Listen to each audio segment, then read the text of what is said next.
Welcome to another episode of Torrevieja Talk. We are back for episode 7. It is myself, Paul, the owner of FootballManagerCentral.com. And I'm Paul from the fellow Pena to the FMC, the Mersey Socios of Torrevieja. And I'm Jeff, I'm the Vice President of Club Deportivo Torrevieja. That's it. How exciting does that sound, people? We have the Vice President with us this evening. Thank you for joining us, Jeff. You're very welcome. I'm very pleased to be here. We are very happy to have you here. And just to let people know, before people are asking, next week Chris will be joining us again after his couple of weeks holiday, basically. But we're going to go on to some topics. First off, I thought we cannot have you on, Jeff, without grilling you about the club. So I think the first thing which Paul put across to us straight away was he wants to know why and how did you get involved with a club in Spain? Well, like everything else, Paul, I've got my wife to blame for that because when we arrived in Torrevieja, she managed to find some poster that said Torrevieja were playing a big football match. And she says, oh, let's go to that. It wasn't very easy to find the ground. I think we had to end up going to the tourist information office and say, can you tell us where the football ground is? But we got there in the end, and as it happened, they were involved in the playoffs for Division 2B. And we saw the game where they played a team from Zaragoza, and they got through to the final. And then they played a team from one of the islands, Fuerteventura. They lost 3-2 in aggregate, but there were 6,500 people in the 7,000 capacity Vicente Garcia Stadium. The atmosphere was absolutely fabulous. And there were so many British people there. This was at the height of the Tory army having a couple of hundred members and really supporting the club big time. So that was my introduction to it. I ended up working for a firm that I managed to ask if they would sponsor the Tory army and then sponsor the football club. And eventually they had their name on the shirts for a season as a sponsor as well. So I just got caught up in the whole enjoyment of live football and really the family atmosphere that there was about this sort of almost half British club going back to 2006, 2007. That's fantastic. I think it's fantastic that you literally just went along to a game and ended up falling in love and you've never looked back. Well, that's the case of it. And it's only because there were so many welcoming people there. And that's one of the things that I try to do. I'm at the gate for games and I'm selling programs and I'm checking people's accreditation and letting people in or refusing them entry if I'm in bouncer mode. But I always try to have a smile on my face and a bit of a laugh with people that come in and make it welcoming. And if they get a bit of a fun enjoyment when they come through the gate, even if the game isn't that good, they might think about coming back another time. That's my philosophy. Well, just to warn you, Paul is travelling over there soon, so please don't refuse him because I need some footage from inside the ground. Well, there's a question mark over that because I have got some pictures up on the front of the stadium, so people will have their eyes out for him, that's for sure. Is there a back entrance to the stadium? At least one. Over the wall. Yeah. So do you want to just explain to people a fourth tier Spanish football club? What are your main roles in the club? Obviously the club's not professional, so how often are you at the club and what do you do around the club? Yeah, well, the club actually did turn professional 5 or 6 years ago and got into a lot of bother. And in fact, the financial plights of the club were very well documented, and there was a real rift at one stage. And the town hall, believe it or not, has been the biggest supporter of the football club and has bailed them out on many, many occasions. One season to the tune of €430,000. Now, that's a phenomenal sum of money compared to what we're able to engage in terms of our subvention or grant from the town hall these days, which tends to be about 50 or maybe €60,000, a very small amount comparatively. So it is a part-time professional club. Not too many of the players have anything else that they're involved in, I have to say. They do train 5 days a week, have 1 day off, and then play on the Sunday or sometimes the Saturday. But it is the national Spanish third division. That's part of the structure within the full league system.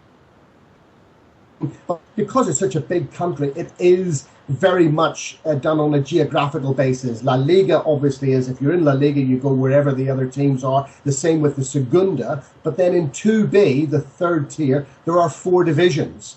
and they are done geographically. Then you come down to the third division, and it has 18 different groups. We're obviously in Group 6 in the Valencia region. So it's very competitive, and usually the teams within the Valencian region tend to be teams of a very high quality. Now, I think that's tailored off the last few seasons, and there's probably only half a dozen teams that you would say will be in serious competition for the playoff places.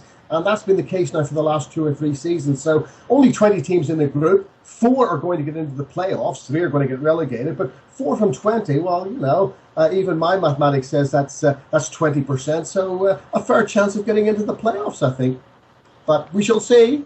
I mean, I think talking over pre-season, myself and Paul were definitely dreaming high, weren't we, Paul?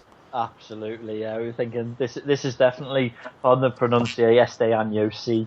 You know, this is the year, definitely. I mean, we were looking, obviously, we spoke a lot over pre-season in the early episodes about the amount of players that were used in pre-season, Jeff, and the amount of rotation the manager was doing, which we actually put across as a really good thing because the players were getting a lot of game time. We were playing a lot of friendlies opposed to the other teams in the league. But what we wondered, that far down, I know my local team in Norway here, the players all assigned from basically attending trial days. How do clubs like Torrevieja look for players? Do you have any kind of scouting system, or is it all about players coming to you? No, it's very much a case that the manager has got a technical team, the Cuerpo Técnico, and he's got his assistant manager, he's got a preparador physical, the guy who actually does the drills and the training with the guys, and then we've got a team of physios involved. Well, they're not so much involved in the player selection, but that technical team of the manager, the assistant manager, and the trainer, along with our director of football, who is Jose Alvarez. Now, they've got a wealth of knowledge of footballers in this region and other regions. Plus, a lot of footballers, believe it or not, even at this level, have got agents. So we will be approached by agents saying, I've got a player, I think you'd be good for your club, I'd like you to have a look at him. Generally, we're able to know about these players anyway, because there is a fair amount of television footage available, even at this level, because certainly if you look at somewhere like Goals Media, they're able to show lots of highlights of different games, and you will also find other little snippets of other games. So it's easy to find out about footballers, but the manager and his team and the director of football, having been in football for 20, 30, 40 years, they have got lots of contacts, they've got a wealth of knowledge about players and have worked with players, have managed players at other clubs. So not so much the trial basis. We do, if people write to us and say, I'm coming to live in Torrevieja, I'm a footballer, we say, send us your CV, make sure it's in Spanish if you can, because all of the Spanish, all of the managers and the people involved in that technical team only speak Spanish. So they've got to be able to read it and understand it and communicate with you. And I keep saying to British hopefuls, look, if you're coming over here, your biggest problem isn't going to be your skill or your fitness, it's going to be communication. Do you speak Spanish? Because if you can't communicate with the players, and if the manager can't tell you the role he wants you to play and how he wants you to play, then you've got a big problem. And that's why we haven't had too many British players of recent, but not really through trials. No, we don't get players that way, really, Paul. It's about how the manager and his group of staff work in terms of their knowledge and their contacts with the other agents and players in this region and wider afield. But that's basically how we end up having our team at the beginning of each season. The players generally are only here for a season, on a contract for one season, and then we might renew that for 5, 6, 7 for the following season. But it's a season at a time. Fantastic. That's a great insight. What I will say on the terms of renewing contracts and players staying, obviously a lot of football manager fans are disappointed that O'Bella's left the club. So we can't persuade you to get on the phone and convince him to come back. Well, in fact, I would love to, because there have been a few players. O'Belly was one and Steve Keddy was another that I thought were as good centre forwards as ever we have had. Unfortunately, O'Belly left with great sadness, because he was actually told at our gala dinner where we did all the awards in May that he wasn't going to be part of the setup for the new season. And he rightly got upset because he actually had left the club on a previous occasion, and he put up on his family friend of his on Facebook, and he said, you know, to be sent on my way once is bad enough, but to be sent on my way twice really hurts very badly. And he was very sore about it. And yeah, I have a very soft spot for him, Elliot. I had a great big soft spot for Steve Keddy as well, that we lost in January in terms of last season. But I'm afraid that's the way it goes. If people who are brought in to do certain things don't do it, that the president runs out of patience, because he's the man every single month putting his hand in his pocket and paying all the wages. And we wouldn't have CD Torrevieja if we didn't have Vicente Boyce as manager. It's as simple as that. He has kept this club afloat for 5 years now out of his own personal monies. And when he decides that players aren't performing, they're not doing what he needs to do, and he wants a change, that's going to happen. Ah, well. I suppose just one thing on that. I suppose that's quite easy to let the emotion run away with you. As you say, you have soft spots for certain players, but at the root of it, because money probably is so tight at that level, you need to be very careful, and you've got to be quite, astute and business-minded at times with these things, haven't you, Jeff? You do, Paul, and Vicente Boyce has come into this very reluctantly. He was brought in at a time when the club was in complete turmoil. I was treasurer at the time, and we couldn't pay the wages in September. We were €6,000 short. He came down, was asked by the manager, Mario Barrera, at that time, to come and help us out. He came down, he gave me €6,000 cash and allowed us to pay the players that month. And he wasn't interested in having a role within the club. It was forced upon him because it was in such disarray, it was in such financial turmoil, and there was a bit of a backlash against the British running the club, which they essentially had been for about 4 or 5, 6 seasons up to that point. And he came in very reluctantly. In fact, we had a junta gestora, which is a temporary committee running the football club until last season, when he went to the Socios, the people who own the football club, at the AGM. We presented all the minutes and the financial accounts, and he said, I would like to be president now of this club for 4 years. Here are the people I want working with me as my fellow directors. And the Socios voted for that and said, fine, that's the case. So he's the president for 4 seasons. So, I think we have to, as you say, be a little bit hard-nosed about it and realize that, yeah, it's about performing, and we don't want to go down into the preferente. Like you, este año sí, we think we should be champions. We should be up in that top 4, fighting for a place in 2B. And the bottom line is, when you bring people in and you say, you're my centre forward, you're the guy getting the goals, if he isn't getting them, then you have to do something about it. And we've changed the way we're operating this year. Last year, everybody had a contract. This year, only one player has a contract. Now, what that means is, if we find some people are underperforming, if we find some people aren't fitting into the way that the team needs to play to be most effective, then we're able to say, sorry, thank you very much, on you go, and then we can hunt around, or preferably have hunted around a little bit before we have sent someone on their way, to bring someone else in who similarly is available to be able to join us. We're not, in that sense, obviously if people are under contract, we can't sign anybody from other clubs, but players can be released and then can be free agents. It's called giving them their baja, so giving them their freedom, and they're now not associated with any club. And obviously we would be looking for other players perhaps in that similar situation. And as you know, you don't become a good or a bad player overnight, and some players just don't work in certain systems with certain other colleagues and players, and they will fit into other teams and do extremely well. Steve Keddy, that I mentioned to you, he went back up to his 3rd division team in Group 1 in the 3rd division, and in 10 games he scored 7 goals. He wasn't doing that with us. Maybe it was the way we were playing. Maybe it was the lack of service that he was getting, or the type of service he was getting. Whatever it is, that's debatable. But that's something we're able to do this time round. I think it's I like that obviously the method of, if they're not performing, they can be moved on, especially after the first few games of the season. I bet you were looking at a couple of them. But we've got one thing I actually want to ask, which maybe slightly moving a little bit away from the topics just quickly, is here in Norway, all training sessions for all the lower league clubs and the top clubs, for 90% I would say, all sessions are done in English because of the influx of foreign players. Do you not feel the forcing of, look, if your CV's not in Spanish, if this isn't in Spanish, you're going to struggle, or the management team might not even look at it? Do you not feel you might miss out on a couple of maybe English or maybe Eastern European players who could have a lot of quality, who want to come and try the hand in Spain and maybe get overlooked by Torrevieja?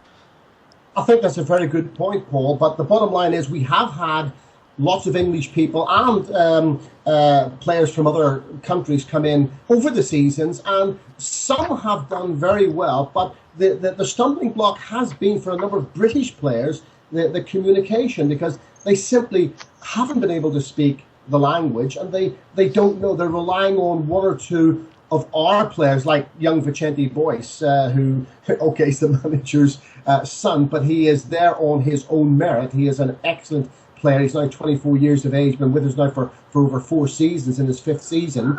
He speaks, obviously, Spanish, fluent English, fluent French and German. He's someone he's just showing off now. But don't forget, we've got 2 Croatians in our team at the moment in terms of English and Brani. We also have had over the season French players, Colombians, Argentines, and we have had 1 or 2 British people. And obviously, young Lewis Allen is a British lad at the moment, although he has lived here for the past 12 years since he was, 9 years of age. He came to Spain, so he is fluent in Spanish. But it's like anything else. If you don't speak the language of the country you live in, you are going to struggle. You're going to struggle with the basics, driving and reading signs on the motorway, with paperwork, with correspondence you get. It's very, very difficult. So I can understand the fact that we might miss out on 1 or 2 really good prospects. But if we had the next Liam Mersey come along to one of our trialing sessions, I don't think the lack of his Spanish would see a show. But it is tough, and I think we would miss out on perhaps 1 or 2 very good players now and again. But overall, I think we do it right, and we are careful, or as careful as we can be, to not mislead anybody. And I always make the point, look, there's a lot of things that you're going to have to sort out, your accommodation and your transport, but the language is going to be a problem. It really will. Yeah, I can understand that, especially if, as you've explained, if the management team struggles with English or French or German, for example, then obviously it's good that, as you say, look, it has to come in Spanish, otherwise you really are going to struggle. But we'll move on. We're going to quickly look back at the previous weeks, it seems we've got you on, just quickly, without mentioning, obviously, this week's game. It wasn't the start of the season we expected, just because of how well we did against stronger opposition in pre-season. Yes, the results didn't go our way, Jeff, but we looked fairly decent. What was your thoughts on the early games?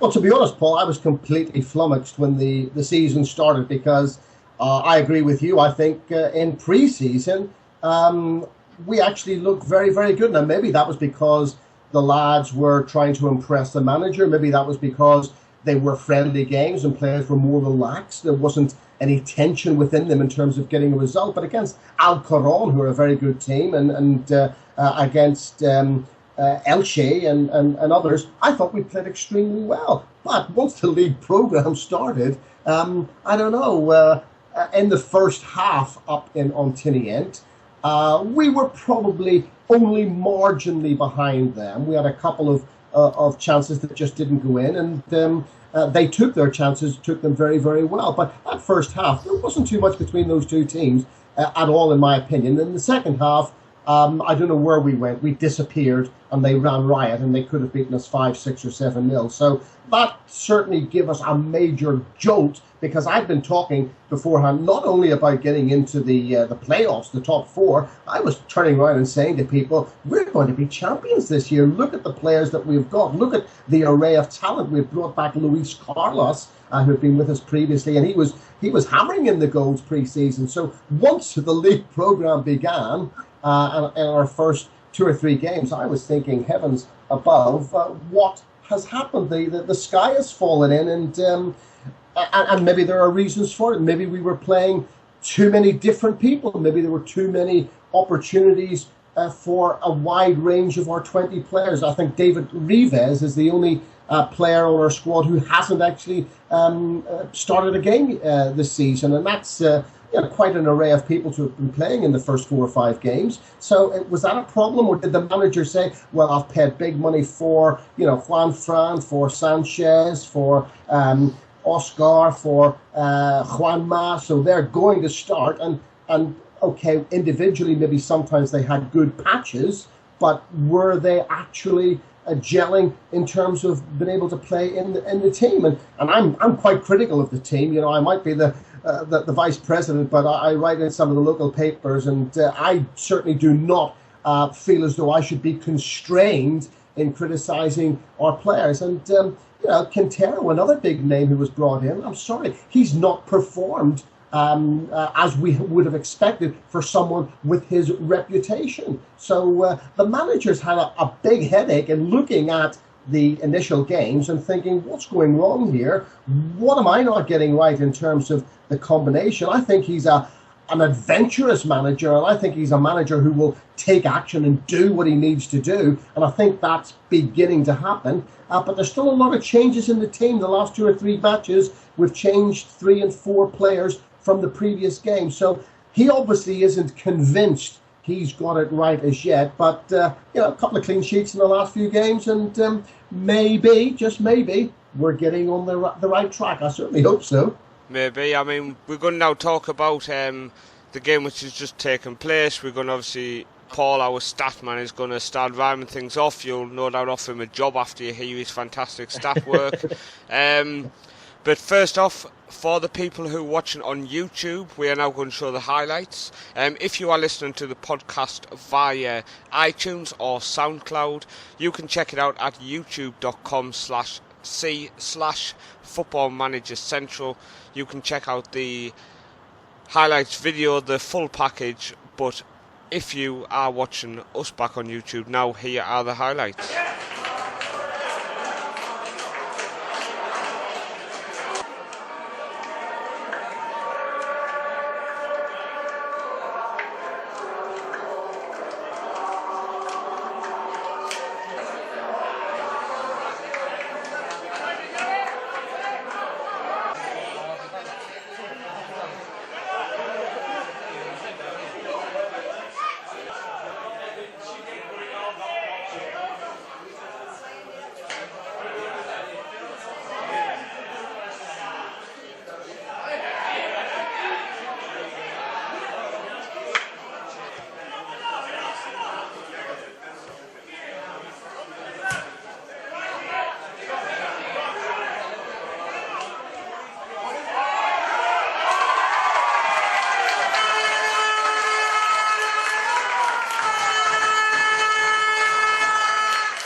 Okay, so as you see there, Torrevieja 2, Muro 0.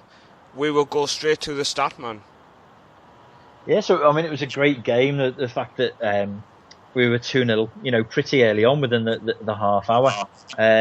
Obviously, the sending off of their keeper, Sambias, will have helped after 24 minutes to bring them down. And then obviously, as I saw later on, 68 minutes in, they get Alex Torella sent off as well. Both sending offs, unfortunately, not properly caught on camera. The first one, the keeper was basically handling outside the box, straight red. And then, Jeff, you might be able to shed a bit more light on this one. The second sending off was actually a bit of an off-the-ball incident. It wasn't so much off the ball. I was actually about 7 yards from it because I sit right down at the front. And this happened on the touchline right beside us. And Sanchez, who had been, the referee, by the way, was absolutely abysmal throughout the game. Sanchez had been cleaned out about 5 minutes earlier. His feet just taken from underneath him. The referee 4 yards away looked at it and did award us a free kick. And that was it. I couldn't believe it. I was out of my chair. But on this instance, what happened was, it was Sanchez and his opponent near the touchline, my side, with a bit of a tussle, and the guy drew his elbow back and smacked it right into his face. There was nothing bar a red card that could be given for it. And then the comedy aspect of it was that as soon as he had showed the red, he started to walk off, and then he walked back to the referee and shook his hand. And I thought, I've been a referee for quite a few years. I certainly wouldn't have even shaken his hand. I would have just pointed to the dugout. So yeah, it was an elbow, and it was deliberate, and it was vicious. So yeah, absolutely correct, that sending off. Do you think that he thought it was maybe out of the referee's eye and thought he could get away with it, or was it just the red mist descended and he thought, I'll have him? Probably a little bit of both, Paul, to be honest, because he was facing us. They were facing not the field of play. They were facing the stand as they were tussling for the ball. And but players sometimes, I have to, in my heart, be honest and say they can be very, very silly, and it was a stupid thing to do. And you don't have to be playing at this level. You can be Diego Costa playing in the Premiership and be a silly boy as well. So they do it, and they think they can get away with it, and thankfully a lot of the time they don't. I think while we're talking about discipline, Mr. Statman's been busy, and every single week now we're going to be able to bring you updated and a fantastic array of stats. So we're going to go into the discipline first, Paul, and we averaging 3.67 cards a game. Obviously that was affected by the 6 yellow cards received in our previous game, but 21 yellows and 1 red card so far this season. That's quite heavy, Paul. Yeah, I mean, the first game of the season, it started off pretty badly because we got 5 in the first game, and then it kind of tailed off, and it kind of looks like there was a lot of passion, should we say, a lot of commitment, and that was coming out with cards, unfortunately, and it seems to have calmed down. But then again, as you made the comment, Jeff, I think in the recent game, the referee was a bit too card happy, maybe he had a bit of a contract with Clinton's. And the amount he was dishing out. So yeah, we got 6. I think their opposition got 4 plus the red.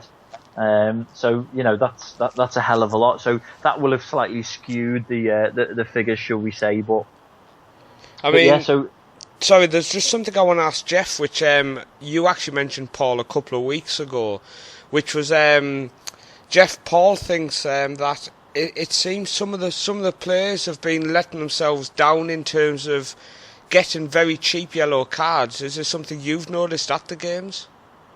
Well, I would actually disagree with that, Paul, and let me tell you why. I think we've got some players who are very passionate, very, I wouldn't say aggressive, but they play with 100%. Jorge is one of these. Now, Paul will probably know this better than I will, but Jorge got something like 18 yellow cards last year, 16, 18. And he's always going to do that because of the style of play, because of where he plays, and it is absolutely total commitment, and that's his nature, and we're never going to change that. What I feel is more the problem that we've got at this level is there are only 2 or 3 referees that I have seen home and away in the last 7-8 seasons that I would go up and shake their hand and say, well done, that's great. They don't control the game. They lose control. They never speak to players. They would never think of having a word with a player and saying, I see what you're doing. You better stop it now or you're in trouble. They just let it go, and then they start going card mad. So I'm sorry, it sounds like an old cliche blaming the referee for the problems and woes of ill in any team, but the sad fact is the referees at this level, I think, are a pretty poor bunch, and they bring these problems on themselves and on teams. So I'm afraid, as a referee myself, 20 years as a senior county referee, I just don't think they've got it. I think I was refereeing at a level in Middlesex and in Kent that's higher than these guys are performing at week in, week out. But that's my opinion. Right, everyone's entitled, and it's good to have the view of someone who's there, and just obviously we've just obviously looked at the situation when they picked up the yellow and not seen the overall picture of how the referee performed for the game. Which you know how Paul. Go on, Paul. No, I was just going to say. I mean, we kind of, what's the right word? Maybe just following on from what you were saying then about Jeff about the quality and the standard of the referees of that league. I mean, we've had 60 games so far this season, and that's already seen 20 red cards. Luckily, no player has been sent off twice, so that's 1 in 3 games sees a red, which is quite heavy. And then yellow cards, there's 207 players who have all been booked, and that's probably again just over 3 1/4. New players. Now you've got guys who have picked up 5 already out of the 6 games. There's a couple there. There's a whole raft who have picked up 4 and 3.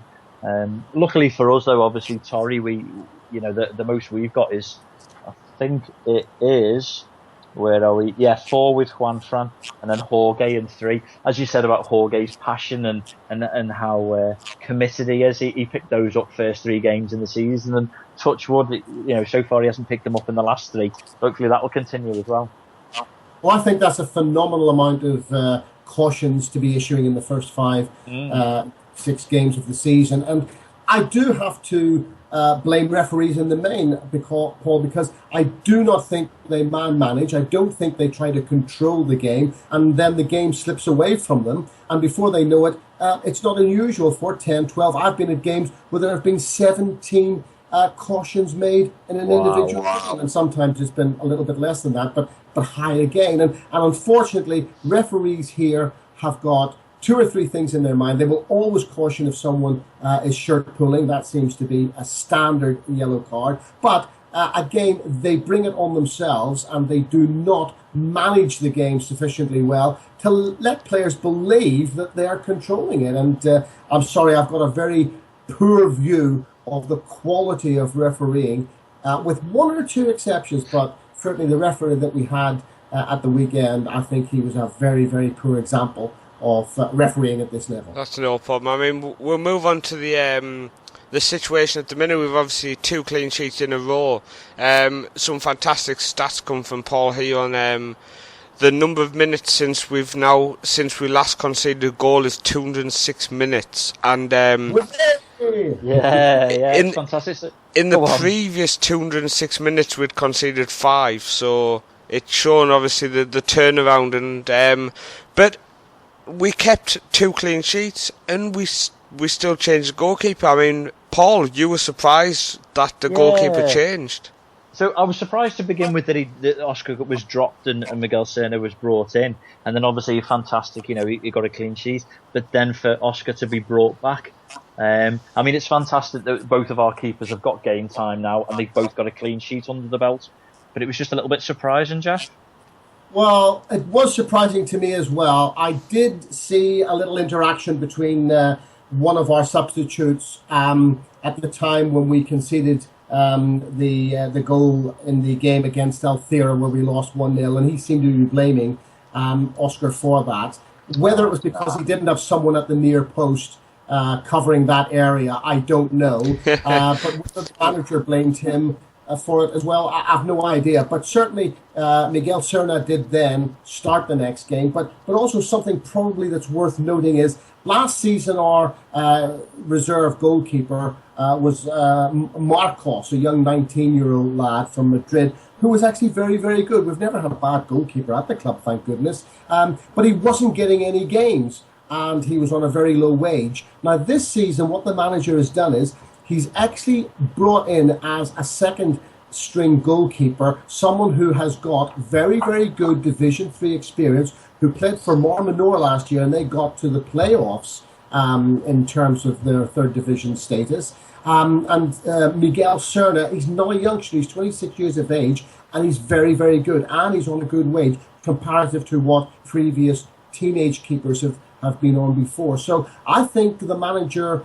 will look to giving him his opportunity to play, and if there is any little chink or any little doubt as to our first choice goalkeeper perhaps not being in tip-top form, then Miguel Serna might get the chance. So that's just another, if you like, viewpoint on that situation. Whether that's the truth of the matter, I couldn't say for sure. I think, sorry, I was going to say, Paul, last week, obviously, we actually looked at the highlights, Jeff, of the goal in question, and we actually picked out pretty much the same thing as the fact that the defending was very poor. But also what I pointed out was that Oscar takes a step forward before he takes a step sideways, and that puts him in the wrong position to make the save.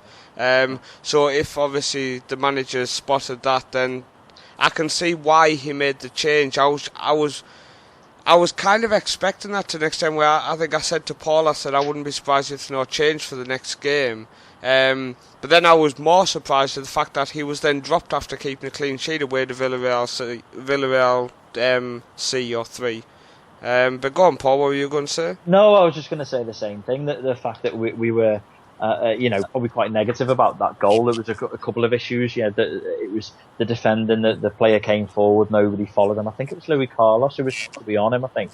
Or who was tracking the player who scored against Frangi when he scored against Althea.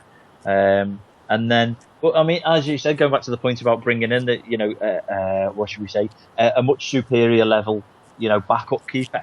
I mean, as you said, Miguel Serna, who played 32 games last year and only conceded 28. Marmanor got 12 clean sheets last season. So, as you said, the quality's there. And after Oscar played every single minute of last season, you begin to wonder whether that's the right word, complacency, or it may slightly set in. And I think this will keep both of them on the toes and can only be fantastic for the club. Well, I think we need to remember, don't we, Jeff, that this is the fourth level of Spanish football. Some mistakes are going to happen. Obviously, we pointed out that he stepped forward before moving across. He is not playing for Real Madrid. He's not playing for Barcelona. Mistakes are going to happen. But as Paul said, has complacency stepped in where he thought, well, I'm not going to get dropped? But now it's happened. And as we said in last week's show, if mistakes happen, if issues happen, we will not shy away from it. We will point the issues out because we are fans of the club. We want to see the club do well. And as you said, Jeff, why not point stuff out if stuff's not going well? It has to be addressed. We can't just sugarcoat over things. Well, I think basically, Paul, we're all involved in football in whatever capacities, be it as referees, be it as fans, be it as people involved with clubs, or on the fun side of other clubs, the internet side, because we enjoy football and we like watching football. Yeah. We get something out of it. Now, you're quite correct. Oscar has been a tip-top goalkeeper, played every game last season, but he's also a very strong character, and he's got a very strong personality. And I've seen him argue last season in particular with Galliano, the manager then, and I wasn't impressed by that. I thought he was out of order to be speaking to the manager in the way he has. Like Pedreño, he's a much older gentleman. He's getting close to my age, and he's got the experience, and he's a very composed manager. There's no up and down with him. He knows what he wants, and he works consistently to get it. And he would not tolerate any such behaviour. So maybe there was a part of that going on as well. But I think you've assessed it right. I think he's seen, I think maybe he slipped up there. I've got a good substitute goalkeeper. He deserves his chance. I'm going to give him his chance. And then, of course, it's difficult. He kept a clean sheet and did fairly well in Villarreal, under a fair amount of pressure, particularly in the first half. But what do you do when you've got a first-choice goalkeeper that really hasn't done too much wrong? It's a difficult one, and I wasn't surprised to see Oscar back in between the sticks against Muro. I think Paul just talking about obviously the changes and the fact obviously the goalkeepers have changed the last two games. John, just the stats you've got on the squad usage, and there's obviously four things to bring up. Yeah, so I mean, as you said earlier, Jeff, that out of the squad of 20 players, 19 have been used, and that is quite a lot with just 6 games into the season. It's good, healthy playing time for everyone. As I said, David Reeves is the only one not to appear. So we've played 540 minutes of football so far, and we've only got one player who has actually stayed on the pitch for the entire of those, and it's obviously Vicente Boys, as you said, the young multilingual left back. Who's been playing brilliantly for us. He is our right back. Oh, was he right? Sorry. He's our right because it was Eddie that was not playing on the left to begin with. And as you said, the number of changes. So I think over the last 4 games, the first 11 that Pedreño has named, the average is 4.5 changes per game from the game before. So twice he's made 4 changes, twice he's made 5. So he's really not afraid, to drop people, bring people in, and see what works. To keep those changes going. And then obviously with the 6 games that he has used all 18 of his possible substitutions, and the average time of those is after 64 minutes, about 64 and a half minutes. That's probably, recognised as a bit of a healthy time in the game to, bring on a fresh pair of legs, or 3. Definitely. I agree. Sorry, I was just going to say I agree very much with that analysis. And also, I do think Pedreño himself will be under pressure because although he's a different character from previous managers that we have had, it is about results at the end of the day, especially for managers. And he must get those results, no matter how good he is in other areas, in coaching and bringing on young players and getting more out of them, no matter how good he is with his technical team and with supporters, and he does things outside of it. He's organised a new kit for us this year. He's a big friend of the president of Hercules, so he's trying to get us a set of tickets so that we can go up to watch the Spain-England International in the middle of November and take a big coach load up there. So he's got a lot of things going for him in terms of the overall individual and person that he is, but he's going to be judged on results, and he needs to start winning games, and he needs to start finding that right combination of players who are going to win games for him, and he'll settle for 1-0. I don't think he wants to win 4-5-0 necessarily. He'd like to do that, but he'll settle for 1-0 wins. I know that. I mean, talking about obviously, it's all about results. It's all about scoring. It's all about keeping clean sheets. So, Paul, do you want to just look at Group 6 and how we're looking for all these secret scouts who are watching us? Who's topping the charts? Okay, so as we said, we've played 6 games into the season now. We've got 84 different scorers in the players wise this year. So that's a lot of different scorers. The joint top scorer is Victor Pino of Boreal, Nua of Elche Lusitano, and Solano of Novelda. They've each got 5. Then we've got 3 players on 4 goals. Mauro Mella of Althea, Mario Real against Muro. He's the only guy to score for them. And then Rafa Jimeno of Ontinyent as well has got 4. So there's a lot of different players scoring, and there's a lot of players scoring a lot of goals as well. So there you go. Any of our obviously our football manager contingent who were looking for some secret signings from that level. There's the top goal scorers, and any managers of the other clubs who have randomly found our podcast. Mario Real from Muro. If you mark him, no one else is going to score. Definitely. I think that's probably what we picked up last week. He must have had a poor game against us. And obviously the other end of the pitch, who've got the brick walls. The main guy there is Adrian Luna of Atletico Sagantino. He's picked up 4 clean sheets out of the 6 already. It would have actually been 5, and I'll come on to this in a minute, but he actually got himself sent off after 18 minutes at the weekend. Oh. So, he would have gone even further. There's another 4 guys on 3 clean sheets, another 8 on 2. And then obviously the bad boys of the league, those that are on Santa's naughty list, we've got 5 guys who've picked up, as I said before, 2 guys who've picked up 5 yellow cards this season. Rivera of Pena and Mateus of Recambios Calan. Luckily, none of our guys are near the top of that list. I would like to hear you. I like this because doing these little bits of stats, you get to learn. One, we've gone over stats of the actual club, so you're starting to learn how many players are getting used, how many changes our manager's doing, why he's doing it, and also we get to pick out the people around the league who are doing well. So as the season goes on and we're due to play specific clubs, you might think, oh, I know about a player from that club who hopefully Torrevieja will keep an eye out and make sure he doesn't play well. So it's always nice just to have a quick look at the whole league. So thank you, Mr. Statman, for that. Pleasure, as always.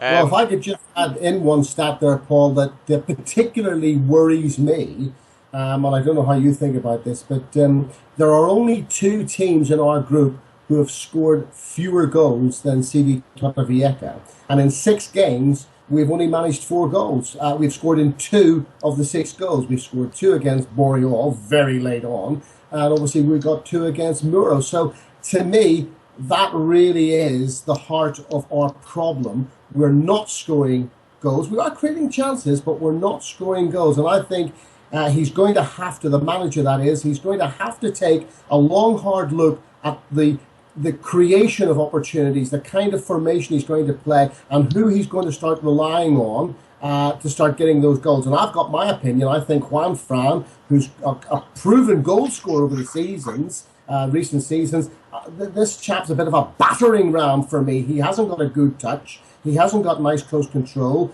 And for me, young Lewis Allen, he's got to be the main man. He's sharp, he's quick, he's got acceleration, he runs the channels, he runs the wings. His timing when he jumps for balls is exquisite, and he's jumping a foot higher than men 5 and 6, 7 inches taller than him. So 4 goals in 6 games, only scoring in 2 of those 6. That's the stat, Paul, that really has me super alarmed.